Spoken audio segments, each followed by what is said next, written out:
Today I want to talk about projective geometry, which is simpler but more powerful and, in my opinion, more beautiful than conventional Euclidean geometry.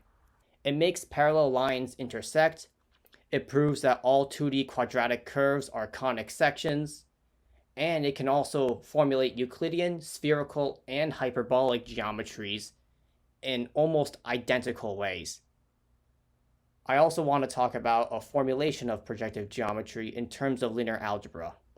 Here is one way projective geometry could have been discovered, and it begins with parallel lines. They don't intersect, but in a way it seems like they should. Suppose we stand on top of a plane containing two parallel lines on opposite sides of us. If we look at everything with one eye, it seems like these parallel lines intersect at the horizon at some imaginary point infinitely far away from us. So maybe parallel lines intersect at a point at infinity? How can we formalize this? Let's consider two lines that obviously intersect in the plane, which we will call our ground. Let's draw a ray coming out of our eye and pointing towards that intersection point. Now let's turn the lines so that they gradually become more and more parallel to each other. The intersection point will move further and further away from us, and our ray coming out of our eye will adjust accordingly.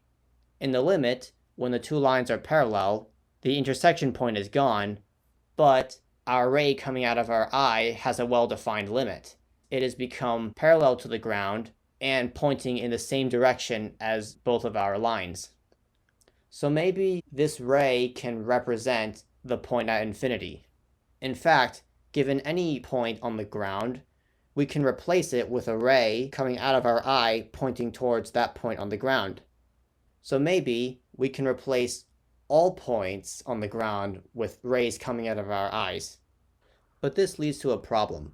If we change the way we make the lines more parallel to each other, it's possible to end up with a limiting ray that points in the opposite direction of the ray we had before. This wouldn't make sense because two lines are supposed to intersect in at most one point. The solution is to use a line through our eye to define a projective point rather than a ray through our eye. Now, how do we define a projective line? Let's consider a regular line on the ground. This line is made up of points. We can use our previous definition of a projective point to replace each point on the ground with its corresponding line through our eye. If we do this for all points in the line, we end up with a plane through our eye. However, you might notice that there is one line through our eye that is missing, and that is the line that points in the same direction as the line in the ground, but which is also parallel to the ground. This represents a point at infinity, and for reasons that will become clear very soon, it is extremely important that we include this in our plane. Doing so has an interesting geometric consequence. It means that every projective line contains exactly one point at infinity. Using these definitions of projective points in lines, we have that two projective points form a projective line. Two projective lines intersect at a projective point. Two parallel projective lines intersect at a projective point at infinity, which we saw earlier. For this to work, we had to have included a projective point at infinity inside each projective line. Otherwise, two parallel projective lines would not intersect at all, because their corresponding planes through the eye would not include the necessary line through the eye that was parallel to the ground. What about two projective points at infinity? Here we get a plane through our eye that is parallel to the ground. We can interpret this as a projective line at infinity. Let's put everything we have into 3D coordinates. We'll put the eye at the origin and the ground at the plane z equals 1. Let's also represent every 2D point xy in our ground with the 3D point xy1. How do we represent a line through the origin? Let's say it intersects at some point xyz. We'll call this the projective point x colon y colon z. X, y, and z cannot all be 0, otherwise it would not be possible to make a line. Then, if z is not equal to 0, this line will intersect the ground at the point x over z, y over z, 1. So it represents the 2D coordinate x over z, y over z in our ground. If z equals 0, then we get a line parallel to the ground through the origin, aka a point at infinity. Notice that if we scale x, y, and z by some number lambda not equal to 0, we get the same projective point. This system of representing projective points is known as homogeneous coordinates. Now, how do we represent a projective line? Let's look at a normal line in 2D coordinates. The general equation is ax plus by plus c equals 0. Now, we saw before that a 3D coordinate xyz could represent the projective point x colon y colon z, which represents the coordinates x over z, y over z in 2D projective geometry, aka our ground, assuming z is not equal to 0. We want this 2D coordinate to be inside our original line. So we take our original equation and replace x and y with x over z and y over z respectively. Now we'll do something that seems a little unusual. We will get rid of the denominator z by multiplying both sides of the equation by z. The right side of the equation is 0, so if you multiply it by z, it stays 0. The left side, however, changes into ax plus by plus cz. And this is our final equation for the projective line. A really important reason why we multiply both sides of our original equation by z is that our new equation allows z to equal 0. So our projective line actually includes a point at infinity. Here is what a normal line and its corresponding projective line would look like. Now, what are the formulas for turning 2 points into a line or the intersection point of 2 lines? We will find that out later. Let's look at how to turn quadratic curves into projective quadratic curves. Here's a circle, parabola, and a hyperbola. Using similar reasoning as before, we replace x and y with x over z and y over z, respectively. Then we get rid of the denominators. Here we have to multiply both sides of each equation by z squared instead of z. Here is what a general quadratic curve will become once we apply this procedure. This process of turning curves into projective curves is also known as homogenization, because we take a polynomial and add a new variable such that each term in the new polynomial ends up having the same degree. Here is what the circle, parabola, and hyperbola look like in regular 2D coordinates. And here is what their projective counterparts look like in 3D. They're shown in red, and the ground z equals 1 is shown in light blue.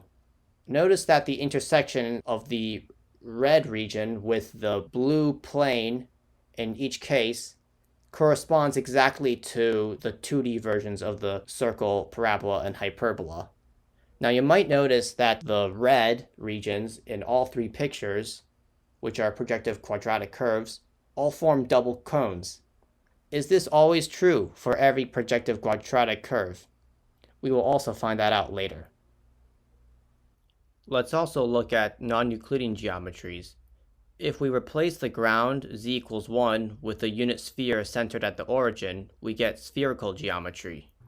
A line through the origin forms a pair of antipodal points on the sphere, which we can call a spherical point. And a plane through the origin intersects the sphere at a great circle, which we can call a spherical line. Then, 2 spherical lines always make a spherical point.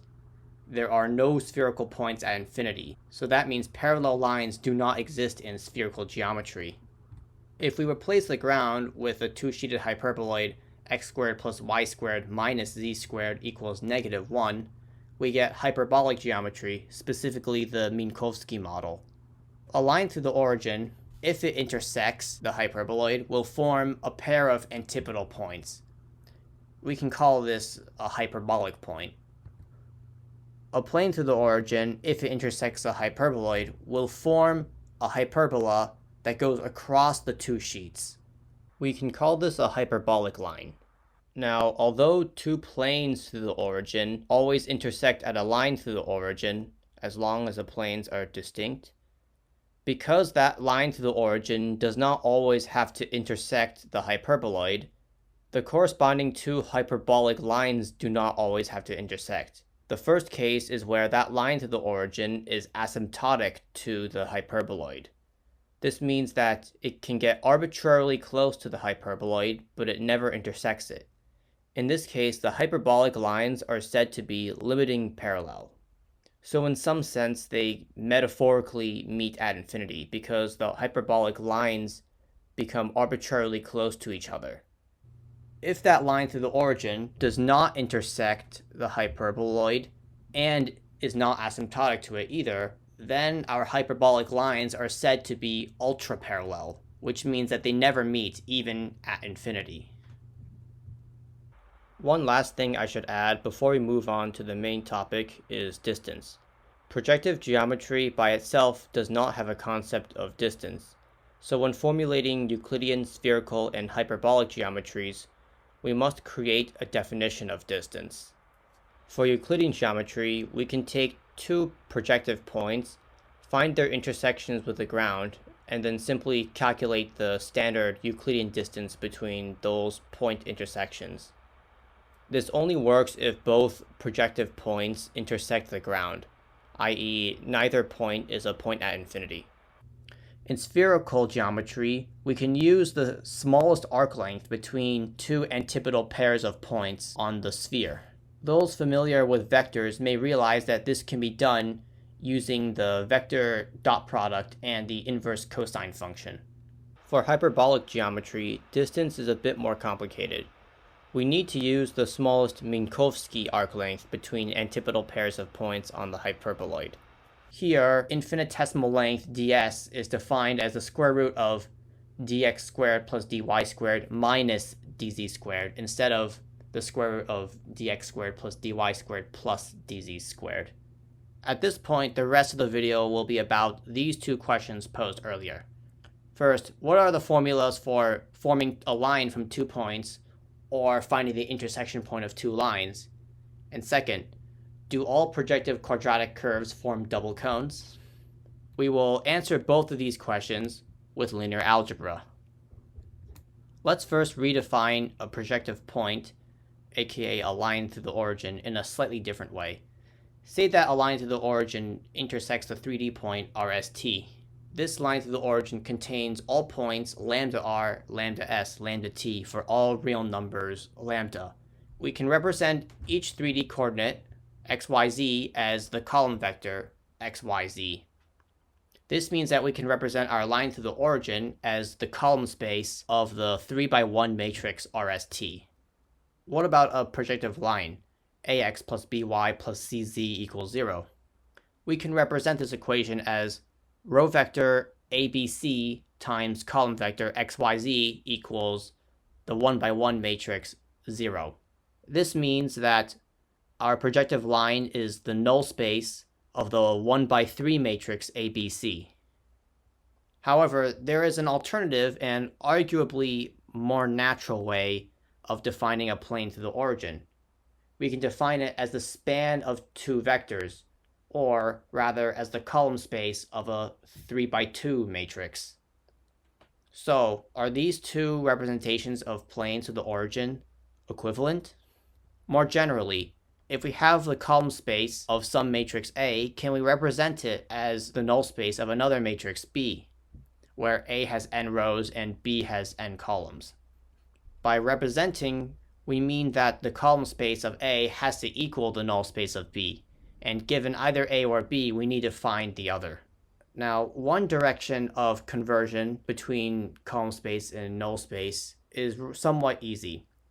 If we have the matrix B, we can make the columns of A form a basis of null space B. We can find this basis via row reduction on B. More on that later. The other direction is a bit trickier. Given A, how do we find a valid B? First, all vectors in the column space of A are in the null space of B. So, for any appropriately dimensioned vector u, B times AU equals all zeros vector. So the matrix BA equals all zeros. We can transpose this equation to get A transpose times B transpose equals all zeros. This means that for any appropriately dimensioned vector V, A transpose times B transpose V equals the all zeros vector. So the column space of B transpose is in the null space of A transpose. From the equation column space A equals null space B, we also have that the dimension of both of these spaces are equal. So rank of A equals nullity of B. Using the row rank equals column rank theorem, we have that rank of A equals rank of A transpose. Using the rank nullity theorem, we have that the rank of A transpose equals n minus the nullity of A transpose, and the nullity of B is equal to n minus the rank of B. Thus, the rank of B equals the nullity of A transpose. Using the row rank equals column rank theorem again, we have that the rank of B transpose equals the nullity of A transpose. Therefore, we have that the column space of B transpose equals the null space of A transpose. We can construct a valid matrix B by having the columns of B transpose form a basis of the null space of A transpose, and such a basis can also be found by row reduction. So column space and null space representations can always be converted into each other, making these two representations equally powerful. Let's try converting column space representation to null space representation of a plane through the origin in 3D space. Here, A is a 3x2 matrix ADBECF in row major order. A transpose equals the 2x3 matrix ABCDEF. Now let's do row reduction, but there are a few twists. We want to avoid edge cases. Specifically, we want to avoid possible division by 0.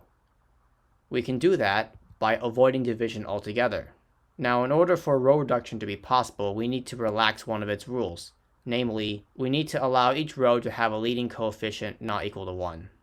As a result, we want to turn A transpose into this form shown here using row operations, where each asterisk represents some arbitrary value. Let's eliminate this cell, where the D term currently is. We can do that by first multiplying the top row by D and the bottom row by A, which will make the leading terms of both rows become AD. Then subtracting the first row from the second row. This means the second row ends up becoming 0, then AE minus BD, then AF minus CD. To eliminate the other term, where the B currently is, we can use a similar process as shown. We can represent all these row operations by multiplying some matrix on the left of A transpose. In this case, that matrix is 2x2 E, negative B, negative D, A. We end up with the matrix on the right-hand side as shown here. From this, we can use a bit of algebra to show that all vectors that are in the null space of this matrix must be parallel to the vector BF minus CE, CD minus AF, AE minus BD. So this single vector forms a basis for the null space of that matrix. Therefore, we can set B to this row vector as shown. One might notice that this expression for B is almost identical to the cross product of ABC with DEF. So essentially, we have derived the cross product by using row reduction. This expression for B means that two projective points, A colon B colon C and D colon E colon F, form this projective line as shown. So this is a formula for making a line from 2 points. We can prove correctness as follows. First, we can show that B times A equals all zeros, which can be shown directly. Second, rank of B equals 1, assuming rank of A equals 2. This is a necessary assumption because otherwise, the projective points A colon B colon C and D colon E colon F would in fact be identical projective points. Notice that B can be written as shown with determinants. Also, using the row rank equals column rank theorem, we have that the rank of A transpose equals 2. This means that at least two of the column vectors AD, BE, and CF are linearly independent. Using facts about determinants, this means that at least one component of B is not equal to 0. Therefore, the rank of B is equal to 1. Thus, the nullity of B is 2, and combined with the previous fact that BA equals all zeros, this means that the column space of A equals the null space of B, so our formula for B is indeed correct. Surprisingly, the formula for B is correct even if AE minus BD equals 0. This would not be obvious if we looked directly at the intermediate matrix that we used to calculate the null space of. Why should we bother switching between column space and null space representations? The column space representation makes it easy to calculate the span of two objects, and null space representation makes it easy to calculate the intersection of two objects. So by switching between these two representations, we can calculate the span and intersection between two objects with relative ease. From here, it can be shown that in 3D space, the intersection of two planes through the origin is in fact a line through the origin. Note that this is not necessarily true in higher dimensions. I will leave the exact formula as an exercise to the viewer.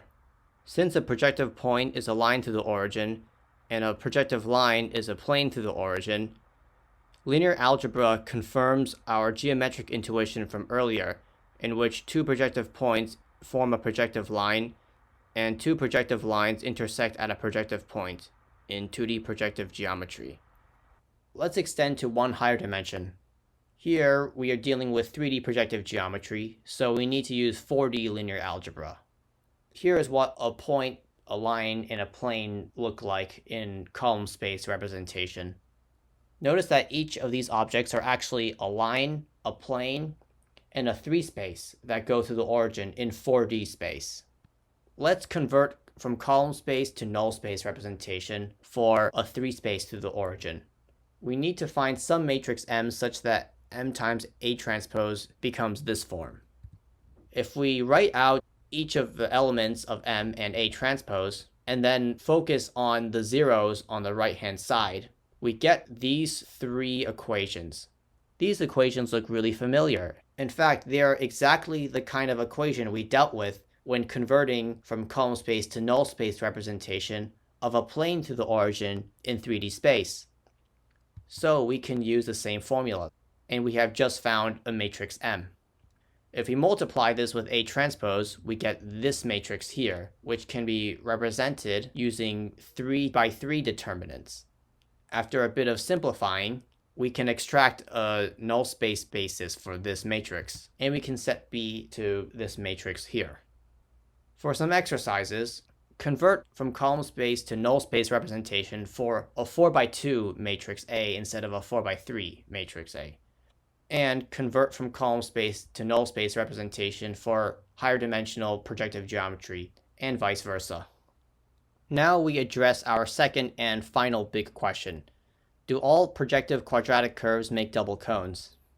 First, we will define the standard double cone to be x squared plus y squared minus z squared equals 0, shown in this picture here.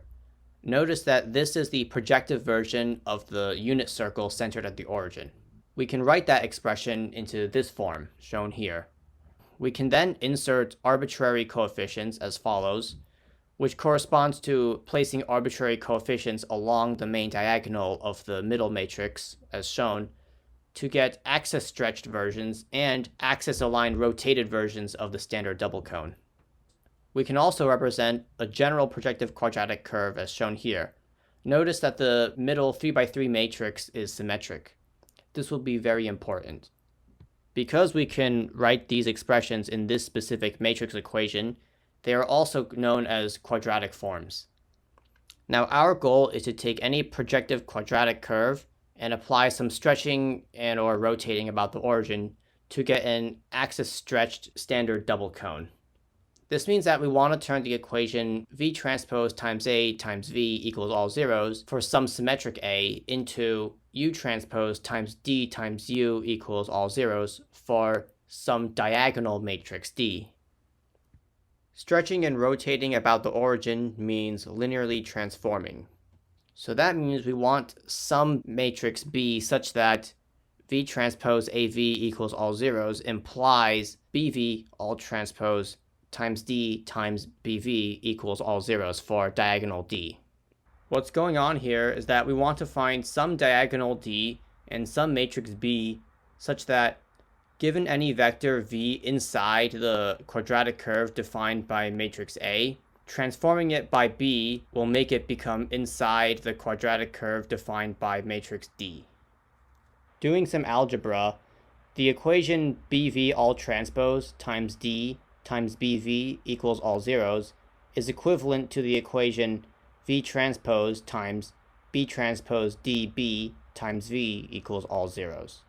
If we have A equals B transpose times D times B, our goal will be achieved. And it turns out, because A is symmetric, this is always possible by the spectral theorem for symmetric matrices. So, do all projective quadratic curves make double cones? The answer is yes, although some curves might make degenerate double cones. What's the main takeaway from this? Remember what a regular and a projective quadratic curve are. A regular 2D quadratic curve is its projective version intersected with the plane z equals 1, which, remember, is the ground that we're using in standard projective geometry.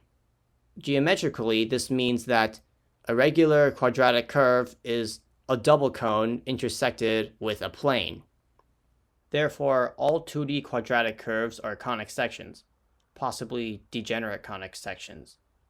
In summary, we started with a question about whether or not parallel lines intersect, and got an entire form of geometry. Projective geometry is essentially Euclidean geometry with points at infinity and without a notion of distance. Projective points, lines, planes, three spaces, etc. can all be defined as clmspaces of certain matrices.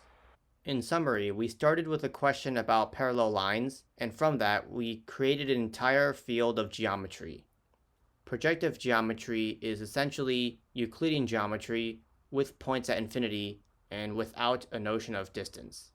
Projective points, lines, planes, three spaces, etc. can be defined as clmspaces of certain matrices, which can then be converted to and from nullspaces of other matrices. When using the appropriate representation of these objects, calculating their spans and intersections with each other becomes as simple as concatenating matrices. And most of the work in converting between clmspace and nullspace representation comes down to row reduction. Also, for 3D linear algebra, when converting from clmspace to nullspace representation of a plane to the origin, we accidentally discovered the cross product. Additionally, all 2D projective quadratic curves are double cones through the origin. This means that all typical 2D quadratic curves are conic sections. Finally, projective geometry can be used to formulate Euclidean, spherical, and hyperbolic geometries. Even though it does not have a concept of distance, I still think these properties of projective geometry make it worth further investigating and seeing if it can be applied to more areas of mathematics. What do you think?